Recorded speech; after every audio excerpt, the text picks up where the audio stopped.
Hello दोस्तों, स्वागत है आपका हमारे YouTube channel UK self study में। आज हम पढ़ने वाले हैं जीवन परिचय आचार्य रामचंद्र शुक्ल का। ये 2023 के लिए बहुत महत्वपूर्ण होने वाला है। आप इस जीवन परिचय को याद कर लीजिए क्योंकि ये बहुत ही महत्वपूर्ण है और 2023 में ये आ सकता है। तो दोस्तों, अगर आपने हमारे चैनल को सब्सक्राइब नहीं किया है तो कर लीजिए। इस पर हम तैयारी करवाने वाले हैं 2023 की 10th क्लास की।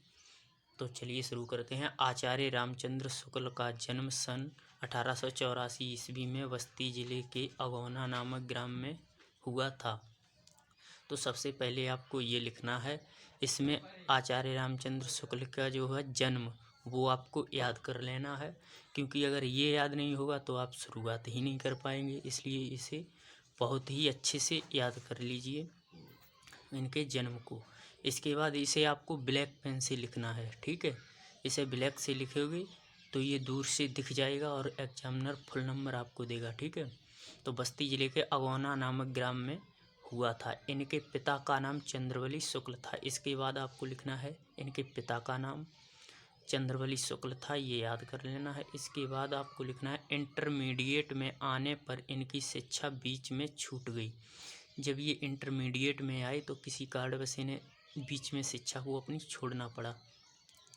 उन्होंने सरकारी नौकरी कर ली, बाद में इन्होंने सरकारी नौकरी कर ली, किंतु स्वाभिमान के कारण सरकारी नौकरी छोड़कर ये मिर्ज़ापुर के मिशन स्कूल में चित्रकला के अध्यापक हो गए, ठीक है। तो ये जो ब्लैक से लिखा है ये बहुत ही इम्पोर्टेंट है, महत्वपूर्ण जो टॉपिक हैं वो आपको, जो शब्द हैं वो आपको काले से लिखने हैं, ठीक है। जिससे उसकी नज़र वो काले वाले देखता चला जाएगा, आपका पूरा नहीं चेक करेगा, ठीक है। देखते ही आपको नंबर वो दे देगा, क्योंकि अच्छे से लिखा है, बढ़िया से हेडिंग डालनी है, उसके बाद आपको लिखना है ये सब। और ये इम्पोर्टेंट हैं, जो ये आपको काले पेन से लिख देने हैं।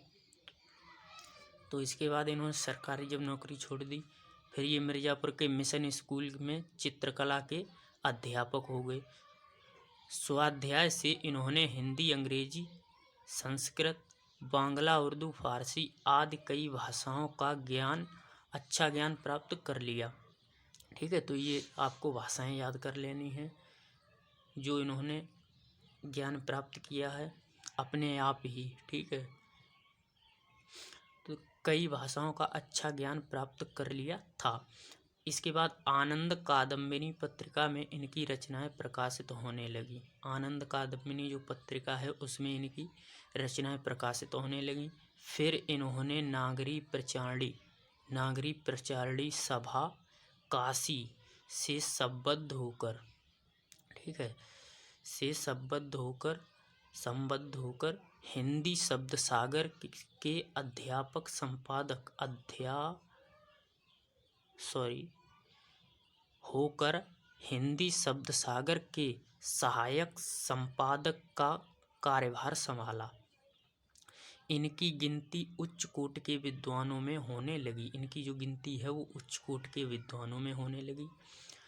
कुछ समय पश्चात ये काशी हिंदू विश्वविद्यालय के हिंदी विभाग के अध्यापक नियुक्त किए गए, ठीक है। काशी हिंदी विश्वविद्यालय के हिंदी विभाग के अध्यापक नियुक्त किए गए। वहाँ बाबू श्याम सुंदर दास के बाद ये हिंदी विभाग के अध्यक्ष हो गए। वहाँ के पहले जो अध्यक्ष थे वो थे बाबू श्याम सुंदर दास। उनने जब अवकाश ग्रहण उन्होंने कर लिया तो उसके बाद ये जो है आचार्य रामचंद्र शुक्ल जी वहाँ के अध्यक्ष बने, ठीक है।